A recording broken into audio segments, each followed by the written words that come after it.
മുഖ്യമന്ത്രി Pinarayi Vijayan, CPM general secretary MA baby, അതുപോലെ MB Govindan master എന്നിവർ അദ്ദേഹത്തിന് ആദരാഞ്ജലി അർപ്പിച്ചുകൊണ്ട് പുഷ്പചക്രം സമർപ്പിക്കുന്ന അതുപോലെ മാർക്സിസ്റ്റ് പാർട്ടിയുടെ മുതിർന്ന നേതാവ് എസ് രാമചന്ദ്രപിള്ള, വിജയരാഘവൻ തുടങ്ങിയ ആളുകളെയും നമുക്ക് കാണാം. ഒരുപക്ഷെ ഇവരൊക്കെ ഒരേ കാലഘട്ടം പ്രവർത്തിച്ചവരാണ് എന്നതുകൊണ്ട് തന്നെ ഒരുപാട് ഓർമ്മകളും ഇവർക്കുണ്ടാകും. കൺമുന്നിൽ ചേതനയേറ്റ് കിടക്കുന്ന VS എന്ന് പറയുന്ന അതികായൻ്റെ ജീവിത പുസ്തകത്തിൽ ഇവർക്കൊക്കെ തന്നെ വലിയ പ്രാധാന്യമുണ്ട്. ഒരുപക്ഷെ കലഹിച്ചും സ്നേഹിച്ചുമൊക്കെ തന്നെ ഒരുപാട് കാലം മുഖ്യമന്ത്രി പിണറായി വിജയനുമായിട്ടും ഒരു രാഷ്ട്രീയ ജീവിതം പങ്കുവെച്ച ആളാണ് VS അച്യുതാനന്ദൻ. എതിർക്കുമ്പോഴും സ്നേഹിക്കുമ്പോഴും ഒക്കെ തന്നെ VS അച്യുതാനന്ദൻ അദ്ദേഹത്തിൻ്റെ നിലപാടുകളിലെ കാർക്കശ്യം കുറച്ചിട്ടില്ല എന്നത് നമ്മൾ എടുത്തു പറയണം. എസ് രാമചന്ദ്രപിള്ള പുഷ്പഹാരം അർപ്പിക്കുകയാണ്. ആദരാഞ്ജലികളോട് ഒരുപക്ഷെ ഈ നേതാവ് പോളിറ്റ് ബ്യൂറോയ്ക്ക് അകത്തും പുറത്തും എടുത്ത നിലപാടുകളൊക്കെ തന്നെ ഇവരുടെ മനസ്സിൽ ഓളം വെട്ടുന്നുണ്ടാകും. ഓർമ്മയുടെ ഇരമ്പലിൽ ഒരുപക്ഷെ വിജയരാഘവനെ പോലെ എത്രയോ ആളുകൾ അദ്ദേഹത്തിന് പറയണമെന്ന് തോന്നിയാൽ നേതാവിൻ്റെ മുഖം നോക്കാതെ പറഞ്ഞിട്ടുള്ള പാരമ്പര്യമുള്ള ഒരു നേതാവിൻ്റെ വിയോഗം അവരൊക്കെ തന്നെ ഇപ്പോൾ അനുഭവിച്ചറിയുന്നു. ഒരു കമ്മ്യൂണിസ്റ്റുകാരൻ്റെ വഴി എന്നുള്ളത് ആളുകളെ സന്തോഷിപ്പിക്കാൻ വേണ്ടി സംസാരിക്കുകയല്ല എന്ന് തെളിയിച്ച ആൾ കൂടിയായിരുന്നു VS അച്യുതാനന്ദൻ. VS ഒരു കാര്യം പറയുന്നു അല്ലെങ്കിൽ ഒരു നിലപാടെടുക്കുന്നു എന്ന് പറഞ്ഞാൽ അതിന് ഒരുപാട് അർത്ഥങ്ങൾ ലഭിച്ച കാലഘട്ടം കേരളത്തിൻ്റെ രാഷ്ട്രീയ ചരിത്രത്തിൽ ഉണ്ടായിട്ടുണ്ട്. കേരളത്തിൻ്റെ ചരിത്രം എഴുതുന്ന ഒരാളിനും VS എടുത്ത നിലപാടുകളെ മാറ്റി പറയാൻ കഴിയില്ല.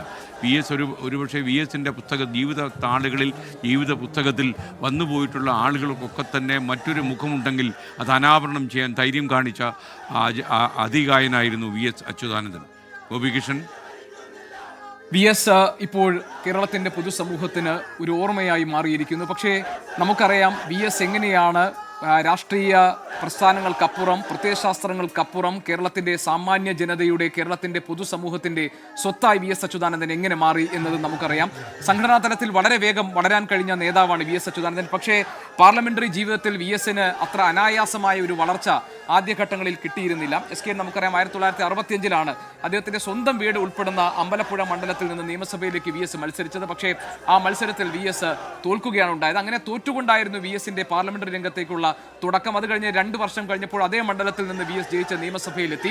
ഒരേ സമയം തന്നെ നിയമസഭയ്ക്കകത്ത് ജനകീയ പ്രശ്നങ്ങൾ ഉന്നയിക്കുമ്പോൾ തന്നെ അത്തരം വിഷയങ്ങളിൽ നിന്ന് മാറി വ്യതിചലിക്കുന്ന പാർട്ടിയുടെ ഔദ്യോഗിക നിലപാടുകൾക്കെതിരെയും സമര വീര്യം ചോരാതെ നിലപാട് ഉറപ്പിച്ച വ്യക്തിയായിരുന്നു VS. ആദ്യഘട്ടങ്ങളിൽ പാർട്ടി വൃത്തങ്ങൾക്ക് പുറത്ത് VSന് വലിയ ശ്രദ്ധ കിട്ടിയിരുന്നില്ല. വലിയ അർത്ഥത്തിൽ VSന് മേലൊരു ശ്രദ്ധ പതിഞ്ഞിരുന്നില്ല. അതിനുശേഷം VS ആദ്യമായി പരിസ്ഥിതി പ്രശ്നങ്ങൾ ഏറ്റെടുക്കുമ്പോഴാണ് കേരളത്തിന്റെ പൊതുസമൂഹം VS അച്യുതാനന്ദൻ എന്ന വേലിക്കകത്ത് ശങ്കരൻ അച്യുതാനന്ദൻ എന്ന രാഷ്ട്രീയ പൊതുപ്രവർത്തകനെ ശ്രദ്ധിച്ചു തുടങ്ങിയത്.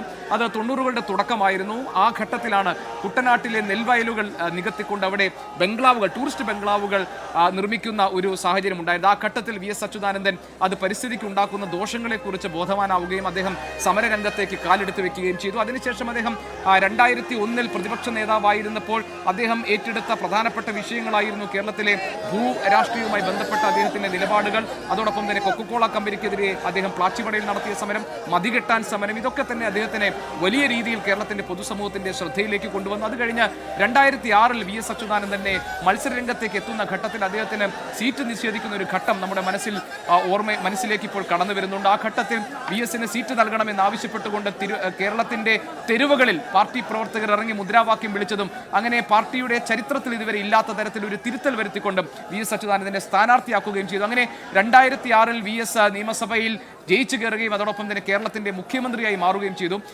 സാധാരണ നമ്മുടെ മുന്നിലുള്ള ഒരു പതിവ് പ്രതിപക്ഷ സ്ഥാനത്തിരിക്കുമ്പോൾ പല വിഷയങ്ങളിലും ശക്തിയുക്തം നിലപാടുകൾ സ്വീകരിക്കുകയും എന്നാൽ അധികാരത്തിലെത്തുമ്പോൾ, ഭരണ തലത്തിലെത്തുമ്പോൾ അതെല്ലാം മറന്നു പോവുകയും മറിച്ച് അതിന്റെ പ്രയോക്താക്കളായി മാറുകയും ചെയ്യുന്ന മുൻ അനുഭവങ്ങളാണ് കേരളത്തിന് ഉണ്ടായിരുന്നതെങ്കിൽ VS അച്യുതാനന്ദൻ കേരളത്തിന്റെ മുഖ്യമന്ത്രിയായിരുന്ന